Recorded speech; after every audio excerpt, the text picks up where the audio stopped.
নমস্কার বন্ধুরা, গোপাল ভাঁড়ের গল্প চ্যানেলে আপনাদের স্বাগত। আমি প্রমীরা চলে এসেছি আপনাদের জন্য গোপাল ভাঁড়ের নতুন একটি গল্প নিয়ে। গল্পটির নাম পরেরটি ওদিক থেকেই শুরু করুন। তাহলে চলুন শুরু করি আজকের গল্প। একবার রাজা কৃষ্ণচন্দ্রের প্রাসাদে রাজ্যের তাবর তাবর জ্ঞানীগুণী ব্যক্তিরা নিমন্ত্রিত অতিথি হিসাবে উপস্থিত হয়েছেন।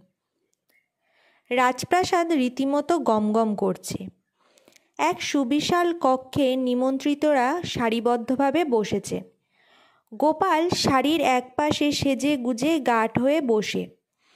অতিথিদের বরণ করার জন্য পট্টবস্ত্র পরিহিতা মেয়েরা মালা চন্দন নিয়ে উপস্থিত হলো। রাজা কৃষ্ণচন্দ্র আলোচনা করতে লাগলেন কোন দিক থেকে মালা চন্দন দেয়া শুরু করা যায়। রাজা ব্যাপারটা নিয়ে ভাবতে লাগলেন। গোপাল যে প্রান্তের প্রথম আসনে বসে সেদিকে ইঙ্গিত করে বলে উঠল, মহারাজ, এত ভাববার কি আছে, এদিক থেকেই শুরু করুন। বলেই গোপাল সামান্য নড়ে চড়ে সুন্দর এক ভঙ্গিতে বসল।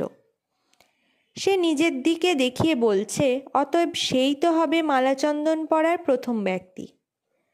রাজা কৃষ্ণচন্দ্র গোপালের ওপর ক্ষেপে একদম লাল হয়ে গেলেন। হওয়ার কথাই তো বটে। রাজ্যের তাবর তাবর জ্ঞানীগুণীদের সবাই গোপালের মতো এক সামান্য নাপিত যদি বলে আমাকে দিয়ে মালা চন্দন দেওয়া শুরু করুন, কার না গাপিত্তি জ্বলে। রাজা কৃষ্ণচন্দ্র রেগে একদম কাই হয়ে গিয়ে বললেন, গোপাল, সবসময় রসিকতা ভালো লাগে না, তোমাকে সাবধান করে দিচ্ছি। এরকম অবান্তর অসঙ্গত কথা বলার জন্য তোমাকে কিন্তু কানমোলা খেতে হবে। গোপালের মুখে উত্তর যেন তৈরিই ছিল। সে সঙ্গে সঙ্গে বলে উঠলেন, মহারাজ, আগেরটা যখন আমি চেয়েই ফেলেছি সেটি এদিক থেকেই শুরু করুন, আর পরেরটি ওদিক থেকেই শুরু করুন।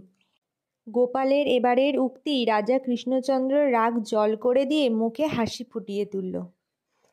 তো বন্ধুরা, এই ছিল আজকে আমাদের গল্প পরেরটি ওদিক থেকেই শুরু করুন। গল্পটি যদি আপনাদের ভালো লেগে থাকে অবশ্যই লাইক শেয়ার কমেন্ট করবেন এবং চ্যানেলে যদি নতুন হয়ে থাকেন চ্যানেলটিকে সাবস্ক্রাইব করে আমার পাশে থাকবেন। ফিরে আসবো খুব তাড়াতাড়ি নতুন একটি গল্পের সাথে। ধন্যবাদ।